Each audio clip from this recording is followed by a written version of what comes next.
Well, the Admiral Essen is another fantastic example of the operational level of warfare that Ukraine has been so good at taking to Russia. Degrading Russia's oil and gas pumping, storage, and processing capabilities, attacking Russian generals in Moscow so that they don't feel safe, attacking Russian strategic airfields. Ukraine, without a navy, has effectively decimated the Black Sea Fleet.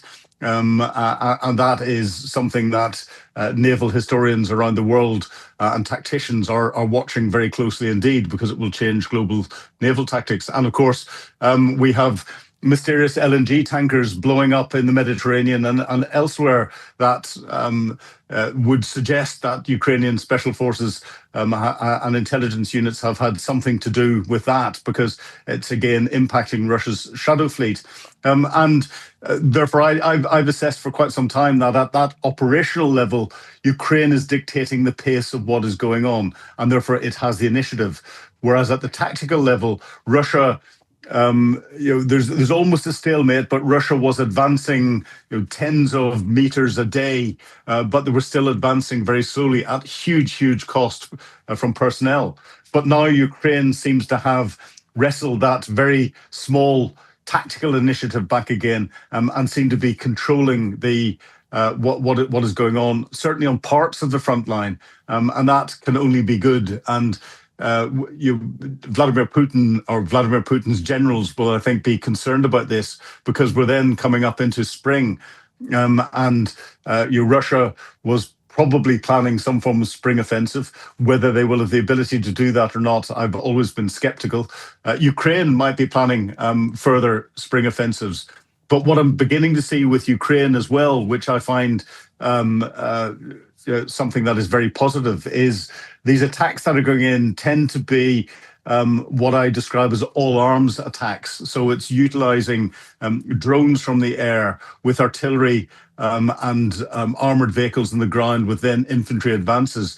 Bringing that together is a level of sophistication that Ukraine has been trained in for many years, but hasn't been part of the way the forces have been structured and everything else. And this suggests to me that we're seeing more of these sorts of tactics, better training coming in, so that Ukraine can use the very valuable manpower and the very valuable limited number of weapons that it's got from the West to even better effect. I would hope that this isn't just small chunks of territory that Ukraine manages to take back. I hope we see a bigger push and even more territory taken back. That will concern the Russians enormously if that happens. That's a really interesting development you just mentioned, because Ukrainian defense forces liberated more territory than they lost during this last 2 weeks of February 2026, and this is for the first time since summer counteroffensive in 2023, according to U.S. Institute for the Study of War. How could this influence negotiating table?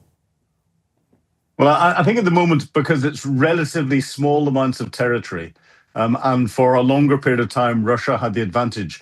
The Russian generals will still be briefing Vladimir Putin that this is just a minor setback. This is just us reorganizing our defenses. We'll stop the Ukrainians and we'll start to take territory back again. So in the immediate terms, I don't think it's going to do anything. But if Ukraine manages to reinforce its successes and start to push the Russians back even further, and have some successes where they're taking not just tens of square kilometers of territory back, but hundreds of square kilometers of territory back, then this is something that I think Vladimir Putin will start to get concerned about, especially if there are more successes at this operational level, stopping Russia being able to fund and support its frontline operations. Again, combine that with what's happening at the strategic level, where Russia is losing its support base in the Middle East, and Donald Trump is putting more pressure on the Shadow Fleet tankers and everything else.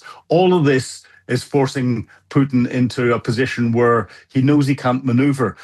If we then get the Russian people starting to question more and more of what's going on, that's when Putin will get really worried. And that's when I think Putin will come to the negotiating table. And if he comes to the negotiating table, what he'll try and do is just go for some form of ceasefire.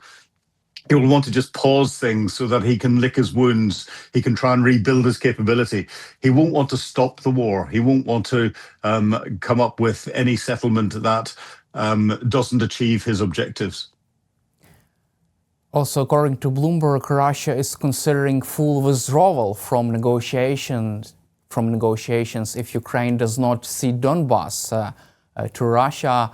However, previous Bloomberg reporting indicated that there were some interesting meetings in the Kremlin even before the Alaska summit, and Kremlin officials were discussing possible endgame for this with Vladimir Putin. He just asked his inner circle whether they would like to end this war, and they supported this initiative and told him, yes, we are ready to this. If Ukraine surrenders Donbas to Russia, yeah, we can end this war. But don't you think that this could indicate that Russians began to consider any kind of endgame scenario? Well, it's interesting that Russia considering this endgames, but it's always asked for the Donbass, and Vladimir Putin and his generals know that it will be virtually impossible for them to take it militarily, and therefore they want to try and get it diplomatically. If we look at the war as a whole, we're now into its fifth year. Vladimir Putin has lost his strategic objective. His strategic objective was twofold: one, to stop NATO's expansion. Well, NATO's got 2 additional countries, and 2, to collapse the Ukrainian government and put a pro-Russian puppet government in place that would bring Ukraine aligned with Russia in the same way that Belarus is. He failed to do that. And from a military perspective, all of the territory that was captured in the early days of the war, the majority of that Ukraine has recaptured again. And therefore, Vladimir Putin has had to go for a secondary objective. And his secondary objective is the Donbass. And he's already had the Russian constitution absorb the geographic boundaries of the Donbass into Russia, and as part of that, he is in a position now where if he doesn't get the whole of the Donbass as some form of settlement at the end, he loses face enormously, and whether he could recover from that or not, I don't know. And that's why they're saying the end game is if Ukraine surrenders the territory that it still holds in the Donbass, then we'll stop the war. Does that mean that Russia would stop the war? No, they'd pause it. This would be seen as a salami slice of Ukraine. Vladimir Putin would then set the conditions, or Vladimir Putin's successor would set the conditions to come and try and take another salami slice at some stage later, maybe 5 years ahead, maybe 2 years ahead, maybe 10 years ahead. But Russia's expansionism will continue.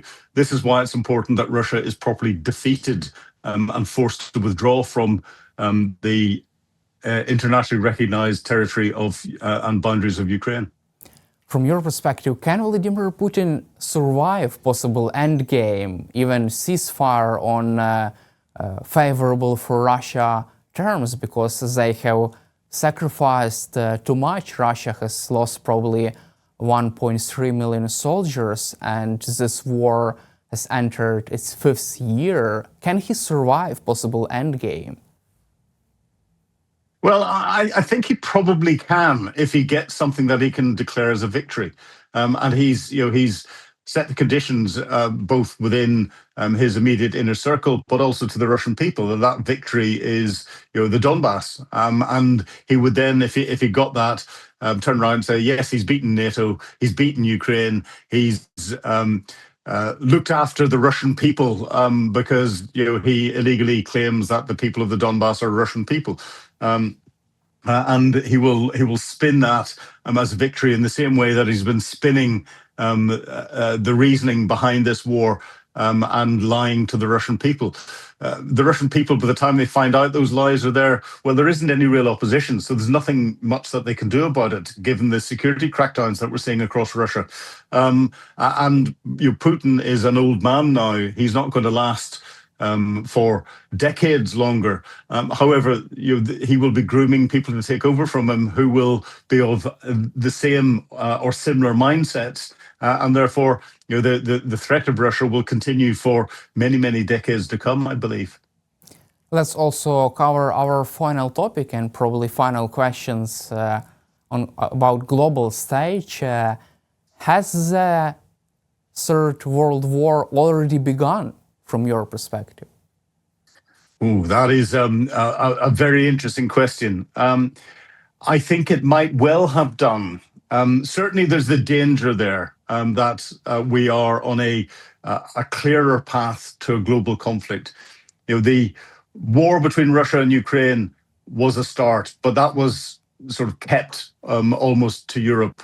The Middle East, the war is geographically kept to the Middle East at the moment. But again, as we saw with Ukraine, with what Russia did in the Black Sea, with the destroying the Ukrainian agriculture and ability to export grain and cooking oil, that had a global impact.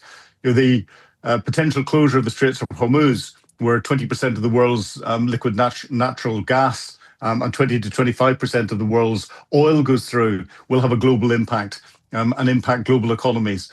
And of course, with all the weapons being expended, Xi Jinping will be turning around and going, well, if America has run out of all of its cruise missiles and its smart bombs and its Patriot missiles to protect itself and everything else, it may be too weak to support Taiwan if I decide to take it now. So he will almost certainly be sitting there trying to work out whether him going to take Taiwan through force is something that he could do.